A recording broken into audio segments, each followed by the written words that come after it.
Sex की दवाइयों में सबसे ज़्यादा इस्तेमाल होने वाली दवा वायग्रा, टैडलाफिल, इस तरह की दवाइयाँ हैं। और ये चूँकि ओवर द काउंटर अवेलेबल हैं तो तकरीबन हर इंसान की दस्तरस और उसकी पहुँच में मौजूद हैं। कोई भी आदमी इनको ख़रीद सकता है, खा सकता है, इसके ऊपर कोई पाबंदी नहीं है। तो आइए आज इस वीडियो में मैं आपको इन्हीं दवाइयों का एक ओवरव्यू देता हूँ और आपको बताने की कोशिश करता हूँ कि इन दवाइयों की हकीकत क्या है, कैसे ये इस्तेमाल की जा सकती है, क्या इनके फ़ायदे हैं और क्या इनके नुकसान हैं और कौन लोग इन्हें ना लें और इसका एक नेचुरल सब्स्टिट्यूट क्या हो सकता है। आज की ये वीडियो ये होगी और मैं कोशिश करूंगा कि इस शॉर्ट वीडियो में आपको इस टॉपिक पे सारी इंफॉर्मेशन दे दूं। वायग्रा क्या है, टैडलाफिल क्या है, ये दवाइयाँ कैसे काम करती हैं, क्या इनका तरीका, जिससे आपको आसानी हो, सही समझ सकें और सही फैसला ले सकें और अपनी सेहत के साथ एक सही डिसीजन ले सकें। आइए शुरू करते हैं। Basically tadalafil, sildenafil, Viagra, Cialis, Megalis, ये जितने भी नाम हैं ये सारे नाम हैं एक कॉमन दवा के जिसका नाम है PDE5 इनहिबिटर्स।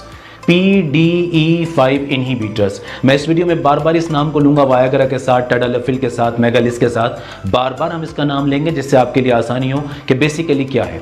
यूँ समझ के चलिए कि PDE5 इनहिबिटर एक क्लास है दवाइयों की, उस क्लास के अंदर ये सारी दवाइयाँ आती हैं जिसके अंदर सिल्डेनाफिल सिट्रेट है, टैडलाफिल है, एवेनाफिल है, इस तरह की सारी दवाइयाँ। इनके लास्ट में फिल लगता है, FIL, फिल, टैडलाफिल, सिल्डेनाफिल।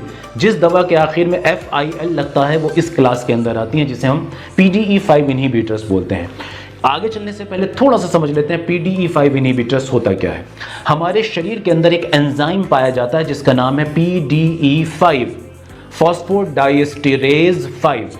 PDE5 एक नाम का एंजाइम है। ये एंजाइम आपके इरेक्शन के खिलाफ काम करता है, यानी कि आपकी बॉडी में जब भी आप सेक्स के लिए तैयार होते हैं नाइट्रिक ऑक्साइड नाम का एक केमिकल बनता है। ये नाइट्रिक ऑक्साइड नाम का केमिकल एक दूसरे केमिकल को आपकी खून की नलियों के अंदर बनाता है जिसे हम बोलते हैं साइक्लिक GMP।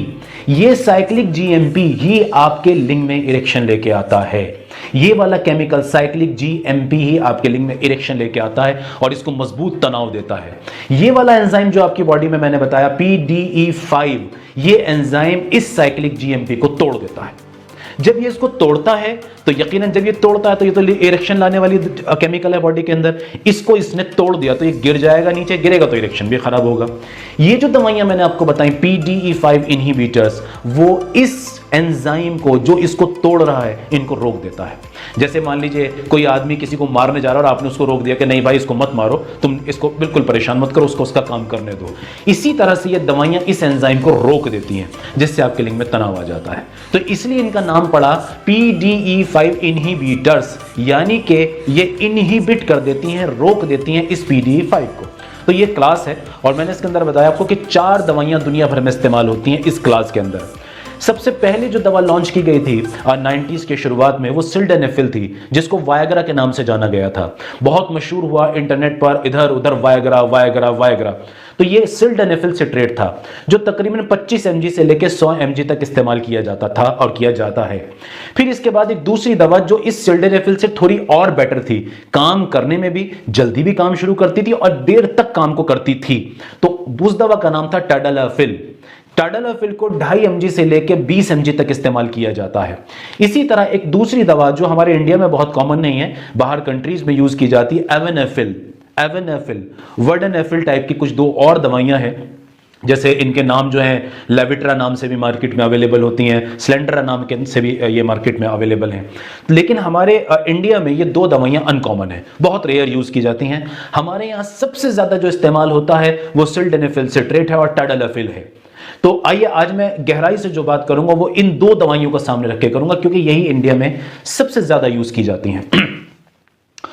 जैसे मैंने बताया PDE5 इनहिबिटर्स हैं। इन दवाइयों के फायदे क्या हैं इसको समझिए। बेसिकली जैसे मैंने आपको बताया कि ये दवाइयां क्या करती हैं कि जब उस PDE5 एंजाइम को ये रोक देती हैं तो क्या होता है कि ये दवाइयां आपकी खून की नलियों को खोलने में फायदा करती हैं, खून की नलियों को खोलने में फायदा करती हैं, उनको चौड़ा कर देती हैं। जब चौड़ा कर देती हैं तो आपके लिंग के अंदर ज्यादा ब्लड जाने लगता है। जब ज्यादा ब्लड जाने लगता है तो जितना ब्लड पेनिस के अंदर जाएगा आपके लिंग का तनाव उतना ही ताकतवर और मजबूत और लॉन्गर होगा। इसको समझना चाहिए। एक बात और आपको मजे की बताता हूं, आपको जान के अच्छा लगेगा कि ये दवाइयां लिंग में तनाव के लिए नहीं बनाई गई थी। साइंटिस्ट काम कर रहे थे इन दवाइयों पर, एंजाइना के ऊपर, हार्ट पेन के ऊपर और ब्लड प्रेशर के ऊपर, हाई ब्लड प्रेशर के ऊपर। तो इस स्टडी के दौरान जब उन्होंने अपने मरीजों को, जो हार्ट पेन के मरीज थे, हाई बीपी के पेशेंट थे, उनको जब ये दवाइयां दी तो ये पाया कि उनके लिंग का तनाव ऑटोमेटिकली स्ट्रांग हो गया। तो उन लोगों ने सोचा यार हम ट्रीट तो इसको इस तरह कर रहे हैं, ये क्या हो रहा है पेशेंट के साथ, कि पेशेंट कहता मेरे लिंग का तनाव बड़ा स्ट्रांग हो गया दवा खा के। तो जब उसको और डिटेल स्टडी गया तो पता लगा कि इनका ये भी फायदा है। तो यूं समझ के चलिए कि एक्सीडेंटली ये डिस्कवर हुई थी, ये दवाइयां बनाई नहीं गई थी, बनाई किसी और काम के लिए गई थी, पर पता इनका ऐसे लगा। तो इसको समझना है हमने। ये एक छोटी सी बात मेरे दिमाग में ड्यूरिंग वीडियो आ गई तो मैंने आपको बता दिया। तो हम बात कर रहे थे वायग्रा की और टैडलाफिल की। तो टैडलाफिल और वायग्रा, इन दवाइयों की खूबी यह है कि ये लिंग में खून की सप्लाई को बढ़ा देती हैं, जिससे आपके लिंग का तनाव कुछ ही मिनटों के बाद, या कुछ मिनटों से मुराद 40 मिनट, 50 मिनट, 60 मिनट के बाद लिंग का तनाव स्ट्रांग होना शुरू हो जाता है और आपको एक अच्छा इरेक्शन मिलता है। लेकिन अब यहीं एक बात और समझनी है कि आपका इरेक्शन अच्छा तो हो गया, पर क्या यह परमानेंट सॉल्यूशन है? नहीं। इरेक्टाइल डिस्फंक्शन का जब तक सही सही कॉज ना जान लिया जाए और उसका सही सही ट्रीटमेंट ना किया जाए, परमानेंट सॉल्यूशन नहीं मिलेगा। ये दवाइयां आपको टेम्परेरी फायदा तो पहुंचा सकती हैं और पहुंचा रही हैं, और वाकई बहुत अच्छा काम भी करती हैं। ना उम्मीद आदमी को फौरन उम्मीद जगा देती हैं, परेशान आदमी की परेशानी को फौरन खत्म कर देती हैं और उसको इरेक्शन दे देती हैं, लेकिन ये परमानेंट सॉल्यूशन नहीं है। परमानेंट सॉल्यूशन तो वही होगा जो बीमारी के कारण को खत्म करे। आइए आगे चलते हैं। तो जब इन दवाइयों से ब्लड सप्लाई खुलती है, लिंग का तनाव ताकतवर हो जाता है, तो यकीनन इरेक्शन अच्छा होता है। इसी चीज के लिए इसको इस्तेमाल किया जाता है और ये ओवर द काउंटर अवेलेबल है।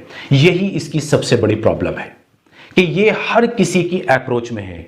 यानी कि हर आदमी, वो बच्चा कि जिसकी उम्र अभी कम है, जिसको कुछ भी नहीं मालूम अपने जिस्म के बारे में, वो भी इसको खरीद के खा लेता है, और कोई दूसरा बीमार आदमी जो किसी भी उम्र का आदमी है, वो भी इसको खरीद के खा लेता है। यहीं से इन दवाइयों के खतरनाक साइड इफेक्ट शुरू होते हैं।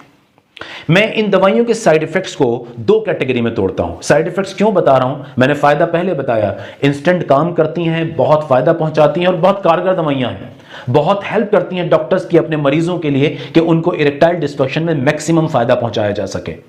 लेकिन अब मैं इनके नुकसान की तरफ क्यों आ रहा हूं? क्योंकि इनका यूज जिस तरह से किया जा रहा है वो खतरनाक है। मैं पहले वो बताता हूं जो कॉमन साइड इफेक्ट इन दवाइयों से आते हैं, जो एक वक्त तक रहते हैं और उसके बाद खत्म हो जाते हैं, वो बहुत ज्यादा सीरियस नहीं होते। इनमें नंबर 1 है हेडेक, सर का दर्द होना, सर का भारीपन होना, सर में बेचैनी होना। दूसरा है बॉडी पेन होना, आपकी टांगों में, पिंडलियों में, हाथों में, कमर में दर्द हो सकता है इनको लेने के बाद। तीसरा है नाक का बंद हो जाना, जैसे कोल्ड में सिम्टम्स आते हैं ना, नाक स्टफी हो जाती है, सर भारी हो जाता है, बदन गिरा गिरा सा रहता है, इस तरह के साइड इफेक्ट इसके अंदर आ सकते हैं। और चौथा इसका साइड इफेक्ट होता है देखने में प्रॉब्लम होना। ये एक इसका साइड इफेक्ट ऐसा है कि अगर ये कुछ देर तक ठीक ना हो तो फौरन इसके लिए आपको अपने डॉक्टर से कंसल्ट करना चाहिए। अब मैं बताने चाहूंगा आपको कि इसके कुछ डेंजरस साइड इफेक्ट्स भी हो सकते हैं इन दवाइयों का। आइए मैं इससे पहले एक चीज आपको और क्लियर कर देता हूं कि इन दवाइयों के ये खतरनाक साइड इफेक्ट क्यों आते हैं। वजह उसके पीछे दो है। एक तो ये कि इस दवा की टेंडेंसी ही ये मेजर साइड इफेक्ट लाने की है। दूसरा इसका यूज करने का गलत तरीका, न सही डोज लोगों को मालूम होती है। देखिए, एक आम आदमी को कैसे पता लगे कि मेरी बीमारी क्या है और मेरे शरीर की असल जरूरत क्या है? ये तो एक क्वालिफाइड डॉक्टर ही समझ सकता है ना कि आपके शरीर की असल जरूरत क्या है। कुछ लोग, अक्सर क्या होता है, आपको हैरत होगी जान के कि अक्सर इन दवाइयों को, टैडलाफिल को, वायग्रा को, इनकी ट्रिपल डोज में इस्तेमाल किया जाता है, जबकि उसी आदमी के लिए 1/3 डोज भी काम कर सकती है। लेकिन चूंकि पेशेंट को मालूम ही नहीं होता, जहां मेडिकल स्टोर से आप खरीद रहे हैं, जिस फार्मेसिस्ट से, उसको मालूम ही नहीं है कि इन दवाइयों की डोज सही क्या हो सकती है, बीमारी क्या है, वजह क्या है, कैसे ट्रीट करना है, इसका इल्म ही नहीं होता, इसकी उसको इंफॉर्मेशन और नॉलेज ही नहीं होती, तो वो आपको कैसे बताएगा? आप जाएंगे, भाई मुझे सेक्स की गोली दे दीजिए, मुझे यार अब किसी अपने वाइफ के पास जाना, इरेक्शन नहीं आ रहा है, आप मुझे कोई गोली दे दीजिए। वो फौरन आपको उठा के मैनफोस दे देते हैं 50 मिलीग्राम में, टैडलाफिल उठा के आपको सियालिस, मेगालिस 20 mg उठा के देते हैं। तो शुरुआत ही हायर डोज से हुई, जिसका नतीजा आगे जो मैं बताने जा रहा हूं वो कि कुछ मेजर साइड इफेक्ट आने लगते हैं और वो खतरनाक होते हैं। वो है, उसमें नंबर 1 जो खतरनाक साइड इफेक्ट है वो प्रीएपिज्म, यानी कि आपके लिंग के अंदर तनाव रुका रह जाता है, डिस्चार्ज होने के बाद भी आपका लिंग नीचे नहीं बैठता।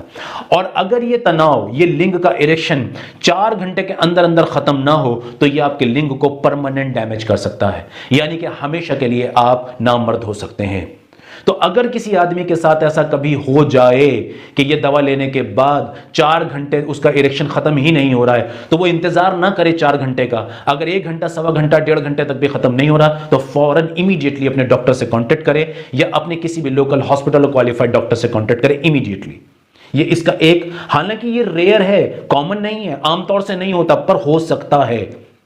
दूसरा इसका साइड इफेक्ट होता है जो इंपॉर्टेंट है, साइकोलॉजिकल डिपेंडेंस। यानी कि आहिस्ता आहिस्ता जब आप इन दवाइयों का इस्तेमाल करते हैं तो आपका दिमाग यह सोचने लगता है कि मैं गोली लूंगा तो सेक्स होगा, मैं गोली लूंगा तो सेक्स चलेगा, मैं गोली लूंगा, मैं टैडलाफिल लूंगा, मैं वायग्रा लूंगा, मैं मेगालिस लूंगा, मैं सियालिस लूंगा तो मेरा शरीर काम करेगा, मेरा लिंग काम करेगा, नहीं तो नहीं करेगा। और ये डिपेंडेंस जब आनी शुरू हो जाती है, एक लिमिट पे आके दवाइयां अपना काम छोड़ देती हैं। अभी आपको जो 10 mg भी काम कर रहा था, अब आप उसे 20 कर देंगे, 20 भी फेल हो जाएगा। अब 20 से ऊपर की यूज करेंगे तो खतरनाक साइड इफेक्ट होकर आपको खतरनाक और डेंजरस प्रॉब्लम्स का सामना करना पड़ सकता है, जो आने वाले आपके फ्यूचर के लिए हमेशा के लिए नुकसानदेह हो सकता है। तीसरा इसका खतरनाक साइड इफेक्ट है कुछ दवाइयों के साथ इंटरेक्शन। कुछ दवाइयों के साथ इंटरेक्शन, खासकर नाइट्रेट्स के साथ। नाइट्रेट्स वो दवाइयां होती हैं जो अक्सर हार्ट पेशेंट को दी जाती हैं, जिन्हें दिल के दौरे पड़ते हैं, पुराने एंजाइना, हार्ट के पेन हुआ करते हैं, उनको ये दवाइयां अक्सर दी जाती हैं।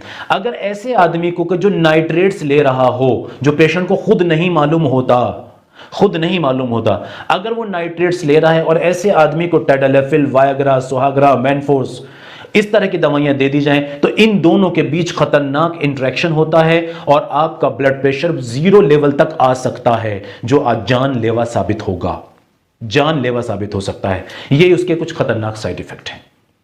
दवाइयां इफेक्टिव हैं, कारगर हैं, लेकिन कब? कि जब इनको देने वाला क्वालिफाइड डॉक्टर हो, वो जानता है आपके शरीर की जरूरत क्या है और इन दवाइयों का इस्तेमाल कितने दिन के लिए और कब तक और किस डोज में करना है।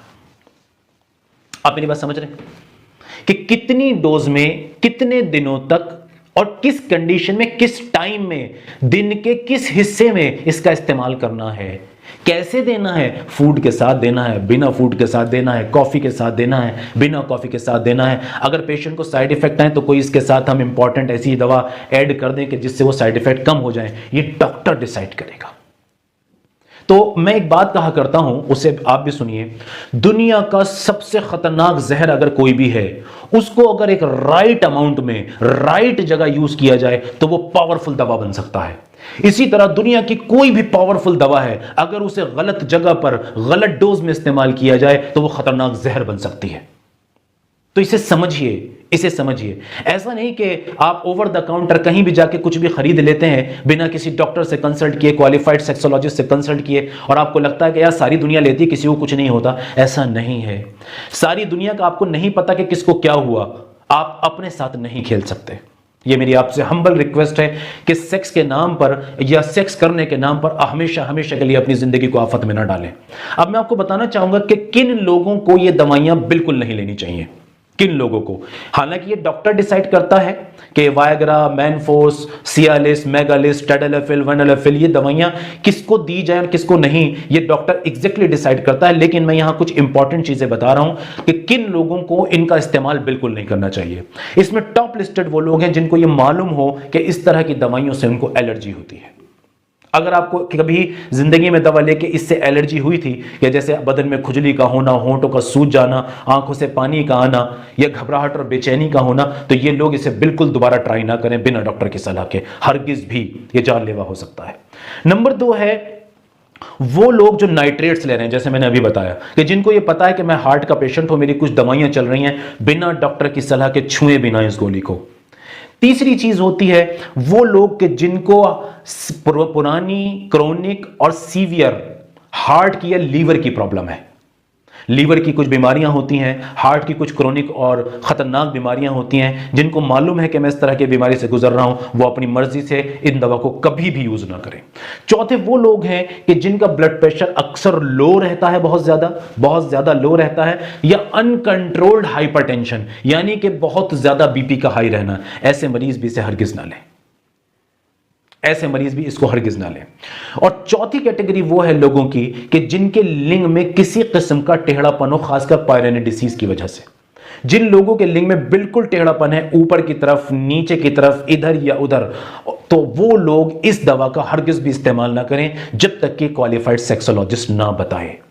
अब चलते चलते मैं दो चार आपको एक बूटियां बताता हूं कि जो नेचुरल वायग्रा की तरह काम करती हैं। नेचुरल वायग्रा की तरह, जी हां, वो भी PDE5 इनहिबिटर्स की तरह ही काम करती हैं। ये एक अच्छी बात है और उन पे स्टडीज भी हैं, तो उनका हम ये भी कह सकते हैं कि उनको यूज किया जा सकता है।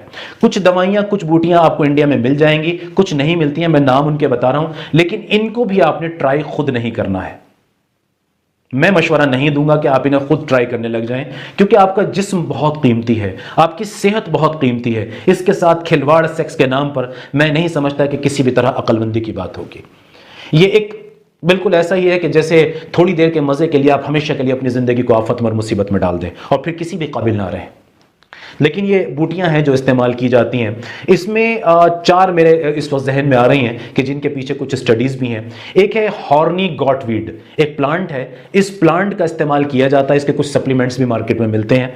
तो इसको भी पाया गया है कि ये इसी साइक्लिक GMP को इंप्रूव करता है, PDE5 इनहिबिटर की तरह काम करता है। दूसरा है ब्लैक जिंजर, जो हमारे यहाँ अवेलेबल नहीं होता आमतौर से। इसके कुछ स्पेशल सप्लीमेंट्स होते हैं, वो ऑनलाइन अवेलेबल होते हैं लेकिन ईजिली नहीं मिल पाते। इसके लिए भी कुछ स्टडीज हैं। इसी तरह से ऑसेज ऑरेंज, ये भी एक बूटी है, तो इसका काम भी PDE5 इनहिबिटर की तरह है। हाँ, हमारे इंडिया में जो कॉमन दवा है जो मिल जाती है और जिसका हमारा तजुर्बा है कि जवान लड़के जिनको कोई दूसरी बीमारी और नहीं है वो यूज करते हैं तो फायदा होता है, वो है ट्रिब्यूलिस टेरेस्ट्रिस, ट्रिब्यूलिस। इसका इस्तेमाल करना फायदेमंद साबित होता है और कुछ स्टडीज कहती हैं कि नाइट्रिक ऑक्साइड के प्रोडक्शन को ये बढ़ाती हैं और PDE5 इनहिबिटर की तरह भी काम करती हैं। तो ये एक ऐसी बूटी है जो हम आमतौर से यूज कर लिया करते हैं और इसका फायदा भी पहुंचता है लोगों को। और एक जवान लड़का जिसको आगे पीछे कोई और बड़ी बीमारी नहीं है, वो अगर इसका यूज करे सही अमाउंट में तो उसको फायदा भी होगा बिना किसी नुकसान के। इसे यूज किया जा सकता है।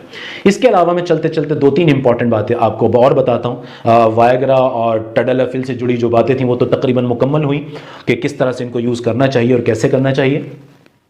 इरेक्टाइल डिस्फंक्शन में एक बात को और समझिए, जैसे मैंने बताया कि ये दवाइयां फायदा करती हैं, ये दवाइयां बहुत फायदेमंद हैं, फायदा करती हैं, लेकिन सही डॉक्टर के सुपरविजन में।